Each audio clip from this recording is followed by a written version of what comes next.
Thanks, Goose. War is a subject that's been explored frequently in video games, though I must say, never quite like this. After the assassination of Prince Franz Ferdinand of the Austro-Hungarian Empire, the German Empire declares war on Russia. Destiny brought them together. They had survived the enemy's wrath, their gunfire, bombardments, gas attacks. Meanwhile, the death toll was staggering.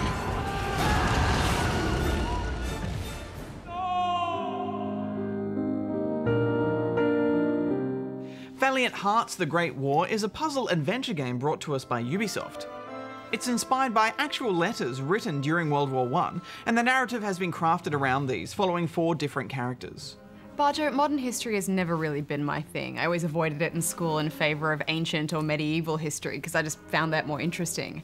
But this game has impressed me in so many ways. First and foremost, in the way it's allowed me to get wholeheartedly immersed in the Great War through the stories of these characters. Merci beaucoup. It really is incredible, isn't it? I was immediately drawn in as well, through its artful mix of humour and tragedy.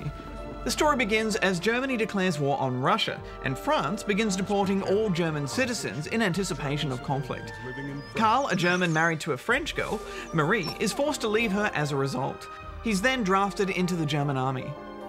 Meanwhile, Marie's father, Emile, is also drafted to fight in the French army, where he finds an unlikely companion in an American soldier called Freddy. The animation is all beautifully done. And I love the subtle voice work for emphasis that really brought these characters to life. Playing through the game, you'll take the role of each character, solving puzzles to get you through trenches, battlefields, mines, and prisoner of war camps. Each character's role serves as an important pillar in the game's larger story, with all characters' narratives tied to the infamous Baron von Dorf, their greatest German enemy. All of these plotlines are happening simultaneously too. Yeah, and I like that they all have different roles and strengths, and thus deal with solving problems differently. So each character you play as is a completely new experience. Sometimes you'll be tunneling, other times blowing stuff up. And the use of that little medic dog is wonderful. Another great character is Anna, a Belgian battlefield nurse who courageously works her way through the war in search of her captured father, healing as many people as possible in the process. This game just nailed the puzzles for me. I absolutely loved them and just the way they made me think. Yeah, me too. Each level's challenges consistently progressed and built on the previous. There was such fluidity to the difficulty curve. Yeah, but I also love how each puzzle just wove in such clever themes and ideas. For example, generally you'll need a number of items to progress through each area, but getting them might involve bargaining with several people in order to get what you need. There was that great one where Karl needed specific uniforms to access certain areas and buildings, and had to change in and out of them, slowly progressing in uniform rank until he had everything he needed to escape. It's so clever, or by simply helping the people around you in order to enlist their help to get you through to the next stage. There was always that satisfying sense of working your way through each problem methodically. Yeah, it's such an enjoyable way of thinking, isn't it? There's never any guesswork, and such incredible variety in the activities you do in each area too. Yeah, I particularly enjoyed any puzzle that involved dexterous finagling. Timing dynamite throws and pulleys, that sort of thing. Yeah, but then the next minute you're in some high-action tank sequence. And the next is all about stealth. Incredible. I was so grateful for the checkpoints as well. They were fair and well placed, which in my opinion is just smart game design, because so often games just force you to repeat things as unnecessary punishment, and then it becomes tedious, but this game never does that. No, it doesn't. There's also a drip feed of a hint system if you need it, as well as the option to turn it off completely, which I always appreciate. Throughout the game, there are also little collectibles to find, which are little artifacts from war history. And I found these so interesting, Hex. Oh, I loved those. And this game crosses into pretty educational territory without you even realizing it, because it's all executed so well. I loved finding and collecting all of those little items because while it's easy to get caught up in the stylized cartoon animation of this game, those true-to-life items often serve as a reminder that this event was real, people lived it, and conditions were awful. Yeah, I felt some of that too, especially in the more intense battlefield scenes, as you're running across an open space, narrowly dodging bombs and cannon fire. Yeah, or when you encounter noxious gas, seeing people fall around you in pain and suffering.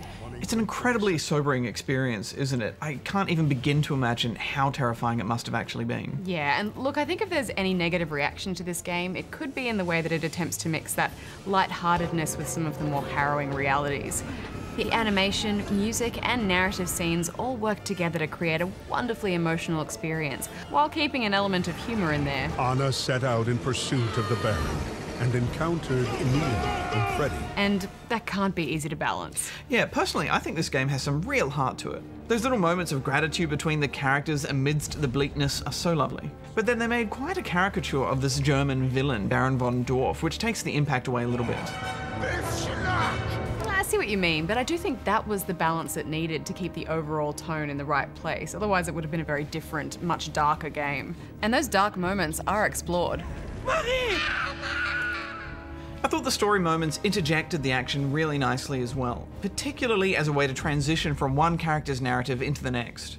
Yeah, and they were nice and snappy too, but then there were also these diary entries from each of the characters that fill in those beautiful, tender moments that perhaps the cutscenes don't dwell on in order to keep that pace. So you can read through them all if you like. I read all of them. Yeah, me too. I was all in with this. It was the kind of game that I didn't want to rush through because I was enjoying savoring the experience. I didn't want it to end either. I suppose the only sections which I came close to finding too frustrating were those forward-facing driving sections. But again, because of the smart checkpoints and the fact that they were so artfully set to the famous classical pieces, I warmed to them in the end.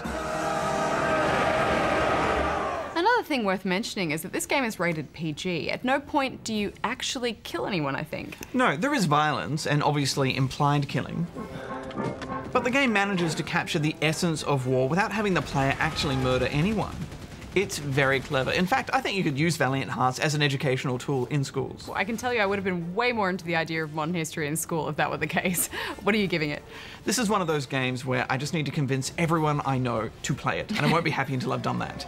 The puzzles are top-notch, and it's so great to see a game set itself apart by delivering such a balanced yet creative experience set in World War I.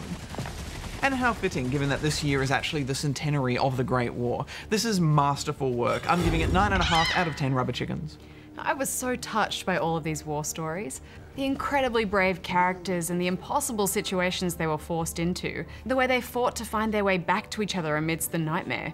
But the way this game managed to do it in an entertaining way without diminishing the reality of it, that's just, in my opinion, a real achievement. You know, I'm gonna give this game 10 out of 10. I learned so much and I had an incredible time doing it.